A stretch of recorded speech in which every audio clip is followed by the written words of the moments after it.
Sector 2. Main entrance. Understand, Sector 2. Put your tank in the bracket.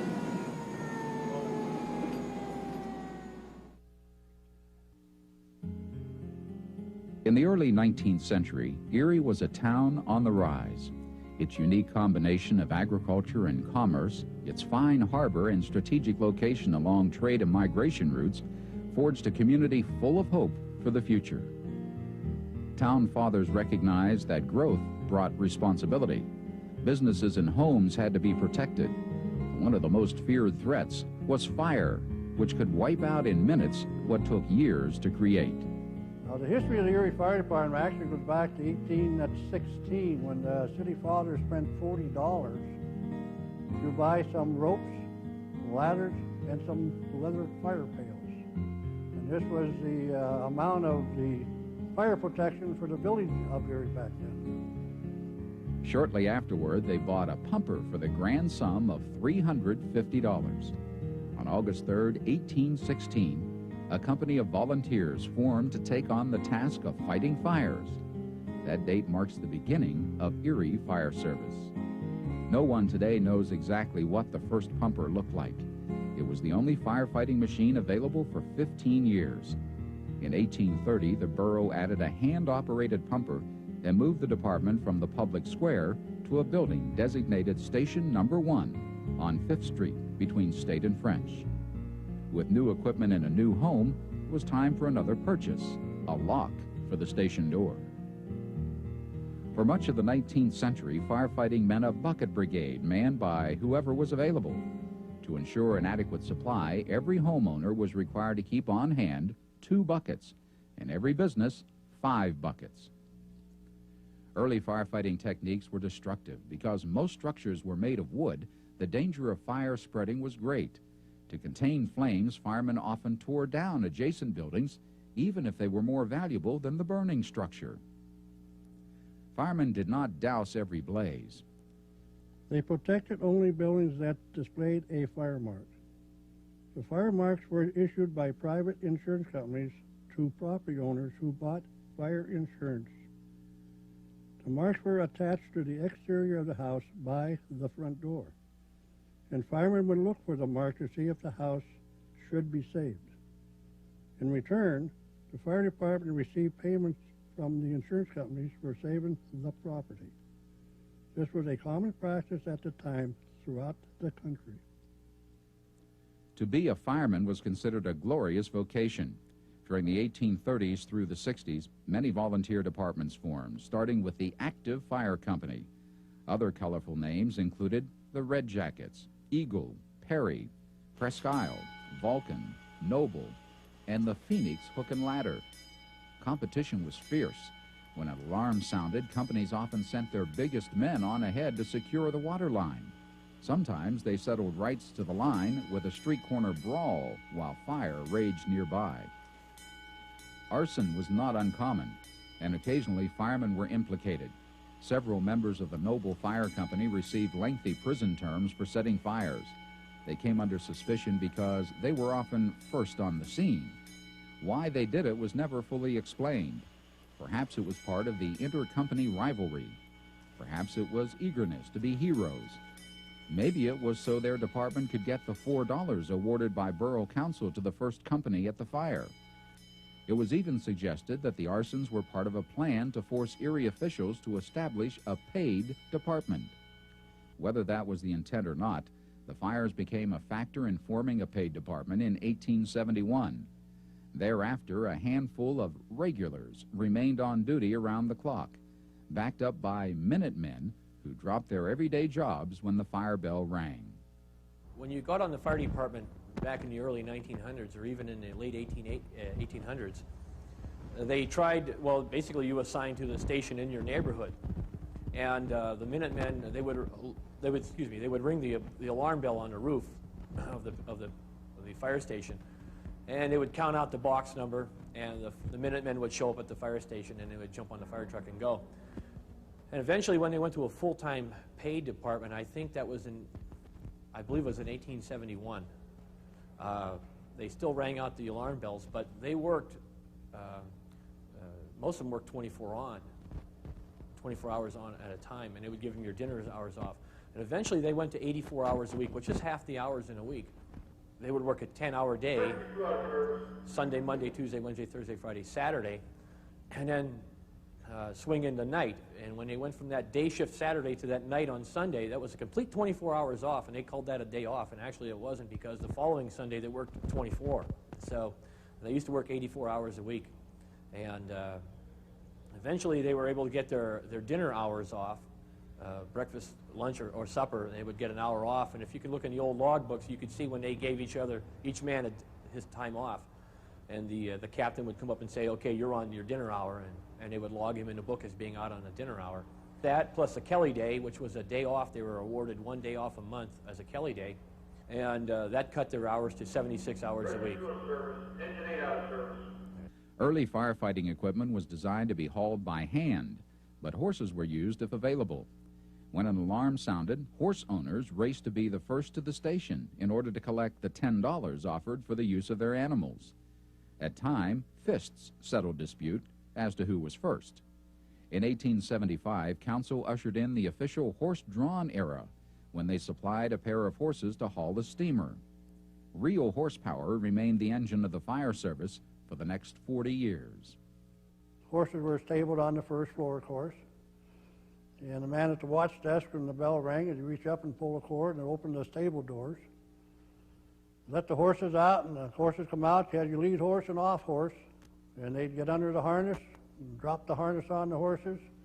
The only thing that got hooked on the harness was the collar. The rest of the harness laid over the horse. The world's hitching record was set here in Erie.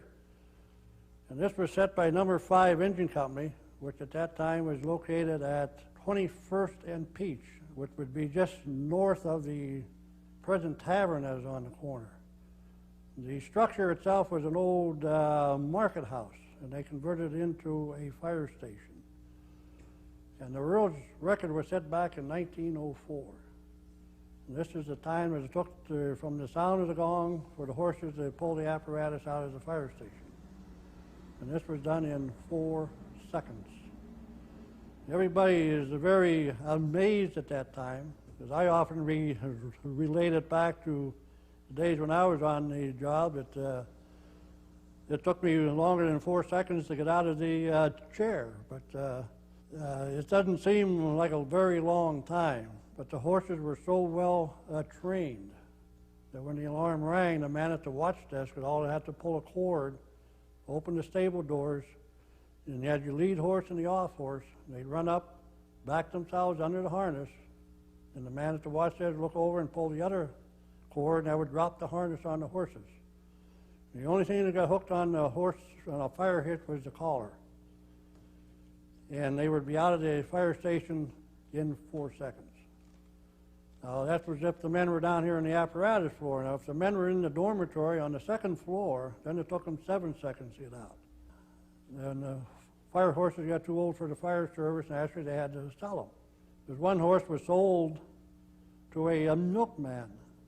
And one day he was peddling the route, and the bell on the tower started to ring out the box number. And the horse perked up his ears, and he went to the fire and left the milkman there standing on the corner looking and wondering what's going on.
first mechanized equipment arrived in Erie in 1912.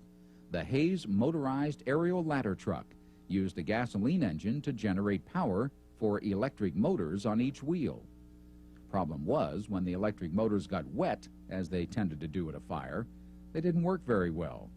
Despite the initial difficulty, progress was not to be halted.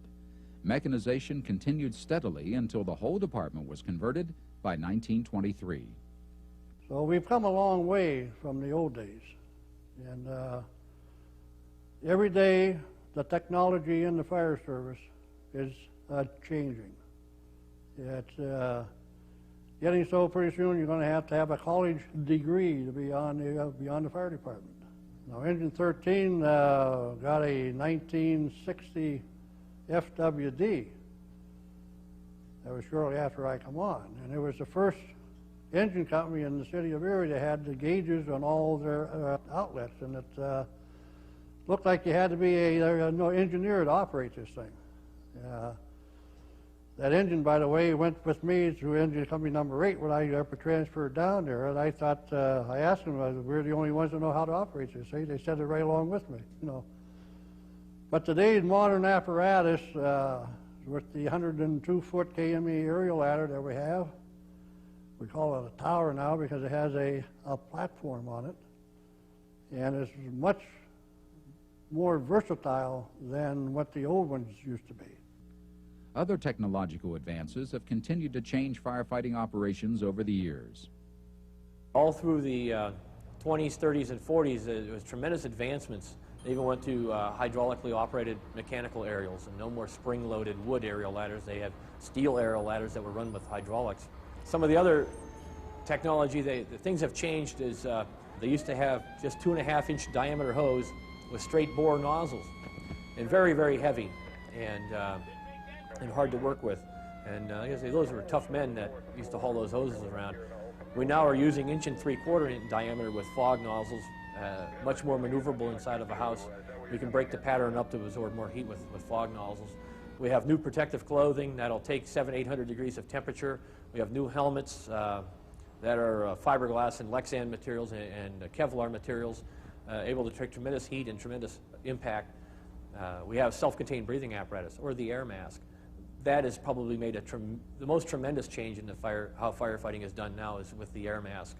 It allows us the ability to get inside in the smoky atmosphere and fight the fire from the inside out instead of from the outside in like we used to do in the old days. The other thing has probably been radios. Radios have changed the complexion of the fire service tremendously. We can now communicate with each other coming into the scene and get information and help us predetermine or help us make decisions quicker. A curious aspect of Erie Fire Service history is the location of buildings. Why are Erie firehouses close to schools? One obvious reason is safety. Another is that speculators have driven up the price of land when the city has considered other sites. Since the school district often has owned property near its buildings and has been willing to sell cheap, the city has built fire stations near schools.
Erie has had 18 fire stations during the 165 years since number 1 was opened.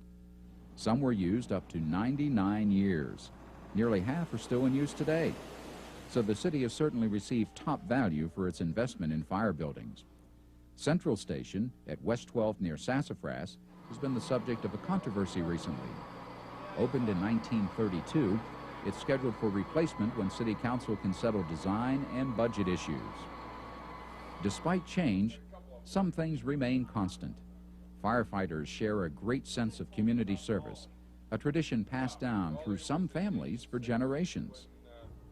Well, back in the old days, it was a job that immigrants got because nobody else wanted the job. They used to work 84 hours a week, and for 40 hours pay, I guess. And they only immigrants or people who, really couldn't find a good job in industry at the time were taking those jobs because they were at least a secure job. And eventually, they found that a certain type of people tend to gravitate towards firefighting. My family goes back about over 90 years now. It started in 1904 when my great-grandfather, John Quinlan, started on the fire department, and he was on the fire department for 39 years. He mostly worked out of the fire station at Engine House number 5 at 9th and East Avenue. And he started there when they had horses and went right up on through motorized apparatus through World War II. And shortly after World War II, he retired. His son-in-law, Dennis Rinn, he started in 1933, and he was on the fire department for 39 years also. And his son, Harold, who was my father, started in 1949. Made lieutenant in 1961, deputy fire chief in 78, I believe it was, and then eventually he became fire chief. He was chief about 6 years. I started the job in October 1st, 1974, and have been on the job over 20 years now. And my brother Kevin started in July of 77, and he has 17 years on the job, and he's a lieutenant. And so right now we're 4 generations in 90 or 91 continuous years of service. My great-grandfather was a firefighter before they even had paid firemen. Then my grandfather was a volunteer in Northeast. My father came on the job, and then his brother came on the job, and then my brother came on the job, then I came on the job, and now my brother's second oldest son is on the job now too. So there's still 3 schneckels on the fire department now. My son is a volunteer in Connecticut. So it's been a long time, 5 generations. Both my grandfathers, my mother's father was on the Erie Fire Department back in the late 1800s, the early 1900s. He drove a steamer, a horse-drawn steamer out of 23rd and Ash. And then my dad's dad was on for 20-some years and retired in 1951 from 12th and Parade Street. And then my father worked his way up the ranks through every rank from a firefighter all the way up to fire chief, and then retired 5 years ago. I started on the Erie Fire Department on September the 1st, 1959. Most of my time was spent at Engine Company number 13, which is at 28th and East Avenue. And then I went to Engine Company number 8 as an officer. Then I went to Ladder Company number 2, which was stationed at the old number 1 fire station, which is the Puffer Belly restaurant at the present time, as a captain. Then we transferred to Central Station when they closed number 1 fire station down. And then I went back home to number 13 engine house for another couple of years as a house captain. Then I become the acting deputy chief. And then I became the training officer. And then in 1990, I became the chief of the fire department. And I retired on December 20th, 1993. The last count I took, I estimate about 83 people out of the fire department of 200. 83 of them are related to somebody else on the job somewhere. Cousins, brothers, uncles, fathers, sons.